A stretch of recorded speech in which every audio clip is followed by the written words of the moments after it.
तेजस्वी यादव का एमवाई समीकरण पर विश्वास नहीं। लोक जनशक्ति पार्टी के प्रदेश मुख्य प्रवक्ता राजेश भट्ट ने एक प्रेस वार्ता में पूछे गए सवाल पर कि पूर्णिया में तेजस्वी यादव ने जनसभा में जो कुछ कहा कि धाराओं की लड़ाई है, एक संविधान बचाने की और एक संविधान को खत्म करने की। इसमें अब आपको चुना है, आप चाहे तो एनडीए को वोट करें अथवा इंडिया को। इनमें से किसी एक को चुनना होगा। अगर आप चाहे तो इंडिया को वोट दें और चाहे तो एनडीए को वोट दें। राजेश भट्ट ने पलटवार जवाब देते हुए कहा कि लगता है तेजस्वी यादव को एमवाई समीकरण पर विश्वास नहीं। तेजस्वी यादव पप्पू यादव का विरोध तो नहीं कर रहे थे, तो राजेश भट्ट ने कहा कि अगर तेजस्वी यादव होकर भी पप्पू यादव का विरोध करते हैं तो इसका मतलब अपने यादव समाज पर भरोसा नहीं और वह सिर्फ और सिर्फ अपने आप को ही यादवों का नेता मानते हैं। लोक जनशक्ति पार्टी द्वारा स्टार प्रचारक पार्टी के वरिष्ठ कार्यकर्ताओं को नहीं बनाए जाने के सवाल पर जब पूछा गया कि आपकी पार्टी ने लोजपा के वरिष्ठ नेताओं को स्टार प्रचारक क्यों नहीं बनाया, तो उन्होंने सफाई से जवाब देते हुए कहा कि इलेक्शन कमीशन द्वारा निर्धारित किया जाता है, जिसमें 40 लोगों के नामों की मांग होती है, उन्हीं लोगों को स्टार प्रचारक बनाया जाता है। ब्यूरो रिपोर्ट, बिहार दर्शन। लोजपा कार्यालय में बोरिंग रोड, जहाँ पर हमारे बिहार प्रदेश के प्रवक्ता बैठे हुए हैं, प्रदेश प्रवक्ता राजेश भट्ट जी से आई एक कल की घटना जो तेजस्वी यादव जी ने कहा मंच पर से, तो उसकी बात पर आते हैं, चर्चा करते हैं राजेश भट्ट जी से। तो राजेश जी कल पूर्णिया में जो लोकसभा चुनावी जो मंच था, वहाँ पर तेजस्वी यादव जी पहुँचे हुए थे और वहाँ तेजस्वी यादव ने खुलेआम कहा कि इंडिया को वोट दो, अगर नहीं देना है तो एनडीए को वोट दो, बात साफ। क्या कहना चाहेंगे आप? इससे तो स्पष्ट पता चलता है कि एमवाई के समीकरण पर भी उनका भरोसा नहीं है। अपनी हार को वह महसूस कर चुके हैं। नहीं, ऐसा तो नहीं कि वो पप्पू यादव को हराने के लिए या फिर आप ये बताइए भविष्य में साथ लेने के लिए आप ये बताइए कि पप्पू यादव जी तो उसी यादव समाज से आते हैं। यादवों के नेता तेजस्वी जी अपने को कहते हैं एम और वाई के समीकरण के साथ वो आगे बढ़ते हैं। उनका दल का पूरा जो है राजनीतिक समीकरण यही है और बावजूद एक यादव प्रत्याशी के विपक्ष में ऐसी बातें करना इस बात का संकेत है कि तेजस्वी जी अपने यादव जाति के साथ भी नहीं है।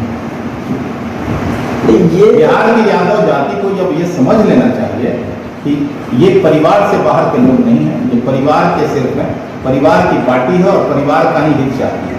परिवार के बाहर ये किसी का नेतृत्व बर्दाश्त नहीं करते। भाई परिवारवाद तो सब में है, सब में है। यहाँ पर बीजेपी के लोग हैं, परिवारवाद इस तरह से बयान देना, सुनिए, इस तरह से बयान देना, क्या किसी नेता का ऐसा बयान कभी राजनीतिक इतिहास में आपने सुना? ये वैसा तो हुआ है, नरेंद्र मोदी जी ने नहीं, आपने सुना है क्या? नीतीश कुमार ने इंडी गठबंधन नहीं, उन्होंने स्पष्ट रूप से कहा है कि या तो इंडी गठबंधन को वोट दें या एनडीए को दें, पप्पू को ना। ये तो उन्होंने नहीं कहा पप्पू को ना। भाई ये तो स्पष्ट है ना, वो ठीक है, ये उन्होंने नहीं कहा। ये स्लिप ऑफ टंग जो सरकार से स्लिप ऑफ टंग नहीं है, ये जानबूझकर सोची समझी रणनीति के तहत कही गई है। और पप्पू यादव से ये पुराने वर्चस्व की लड़ाई रही है। पप्पू यादव का इनका परिवार कभी बर्दाश्त नहीं कर सकता है। ये यादव में किसी भी बड़े नेता को बनने नहीं देना चाहते हैं, उभरने नहीं देना चाहते हैं। इसी की परिणति के रूप में कल उन्होंने जनसभा में सार्वजनिक तौर पर करना, याद कर लीजिए अपनी पिछली घटना को, याद कीजिए विधानसभा में। आपसे मैं एक ही सवाल पूछना चाहता हूँ खुर्शीद साहब, आपसे मैं एक ही सवाल पूछना चाहता हूँ कि आरजेडी का राजनीतिक समीकरण क्या है? एम और वाई है या नहीं? ठीक है, वो जिस एम वाई समीकरण के सहारे इतने सत्ता के शीर्ष पर लालू जी ने भी 20 साल राज किया, तेजस्वी जी अब सीढ़ी चढ़ रहे हैं, तो मेरा कहना है एम और वाई का सम्मान भी ना कर। चलिए मान भी लेते हैं, लेकिन ये स्लिप ऑफ टंग इसलिए भी कह रहे हैं कि एक समय का आपने विरोध किया था नीतीश जी का, और नीतीश जी ने विधानसभा में एक ही बात को रिपीट किया ललन मामले को लेकर के, और उसमें जो सो आप लोगों ने काफी बवाल किया था। इसी तरह से नरेंद्र मोदी ने कहा कि मुसलमानों का या हिंदुओं का मंगलसूत्र उतार दिया जाएगा और दोस्तों वो मुसलमानों के बीच में बांट दिया जाएगा। वो सब ठीक है, लेकिन ताजा मामला जिस पर आज आपसे बड़ी बात हो रही है उससे तो इतनी ही बात है ना कि तेजस्वी जी का किसी यादव में से बड़े चेहरे का होना नागवार गुजरता है, तेजस्वी जी बर्दाश्त नहीं करते। चलिए अब दूसरा सवाल कि मैं स्टार प्रचारकों का अभी लिस्ट क्या तैयार हो चुका? स्टार प्रचारक की लिस्ट फेज वाइज जाते रहती है और आते रहती है, लोग प्रचार में लगे हुए हैं पार्टी के सभी से स्टार प्रचारक वो तो चुनाव आयोग के नियमानुसार ही स्टार प्रचारकों की सूची जो है जारी होती है और उतना ही परमिशन भी मिलता है। अच्छा, अभी कौन कौन लोग हैं यहाँ मुख्य रूप से?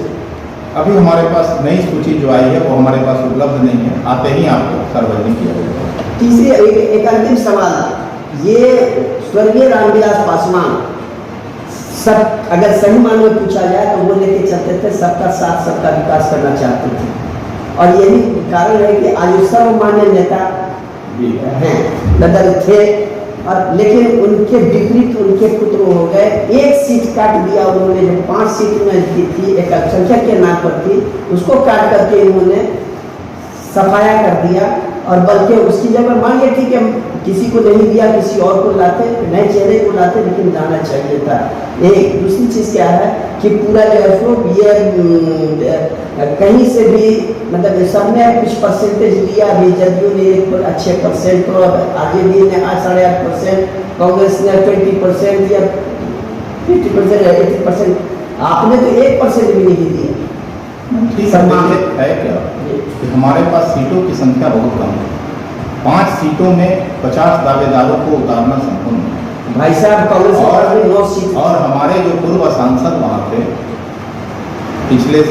पिछले दिनों 2021 में उन्होंने पार्टी की सदस्यता छोड़कर और दूसरे पार्टी के साथ खड़े हुए। ऐसे में तेजस्वी जी ने हमारे पार्टी के राष्ट्रीय अध्यक्ष आदरणीय श्री चिराग जी ने स्पष्ट रूप से कह दिया था कि भाई हम वैसे लोगों को बिल्कुल ही नहीं देंगे टिकट जो हमारे साथ बुरे समय में साथ नहीं दिया। सर आप ऐसे लोगों को आपने कि वो कभी राजनीति से उनका मतलब नहीं रहा, नहीं राजनीति से मतलब रहा, पूंजीपति है, आप उनका आय वो आप जाकर के टिकट ले लीजिए। आप उनके बारे में पूरी तरह से जानकारी नहीं है शायद आपको मैं बता दूं कि 2020 में श्री राजेश वर्मा जी हमारे पार्टी के भागलपुर प्रत्याशी थे, अच्छी वोट ले आए थे, और तब से पार्टी में वो लगातार हर गतिविधियों में बने रहे।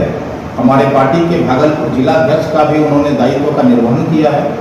राजनीतिक तौर पर वो भागलपुर नहीं लगता है कि अगर मतलब वो एक टिकट मिल गया या उनकी जगह पर कोई नहीं, हमने कार्यकर्ता को दिया, नहीं एक अल्पसंख्यक, हम बाहर के लोगों को अल्पसंख्यक समुदाय, हम बाहर के लोगों को क्यों? आपके पास अल्पसंख्यक समुदाय के कोई नेता नहीं, अगर दावा होता तो अवश्य विचार किया जाता। आपके पार्टी के अंदर क्या नाम है उधर पार्टी के भागलपुर के जो क्या नाम है गजाली या क्या नाम है उनका, वो भी तो थे आपके साथ में, और भी बहुत सारे पार्टी में संसदीय बोर्ड इसी के लिए बना हुआ है। संसदीय बोर्ड में ये रखा जाता है, प्रदेश संसदीय बोर्ड है, केंद्रीय संसदीय बोर्ड है, उसके बाद राष्ट्रीय अध्यक्ष का निर्णय होता है। तो केंद्रीय संसदीय बोर्ड और प्रदेश संसदीय बोर्ड में इस तरह के नामों पर चर्चा हुई थी। देखिए जिनको टिकट दिया जाना है वह उनकी ये भी देखी जाती है कि वो जीत सकते हैं कि नहीं, वो अच्छे तरीके से लड़ सकते हैं कि नहीं, वहाँ का सामाजिक समीकरण क्या है, इन सब बातों का ध्यान रख के ही टिकट जो है दिया जाता है। और जिनको टिकट नहीं दिया गया वो पार्टी के बाहर के लोग थे, उनका कोई दावा भी नहीं।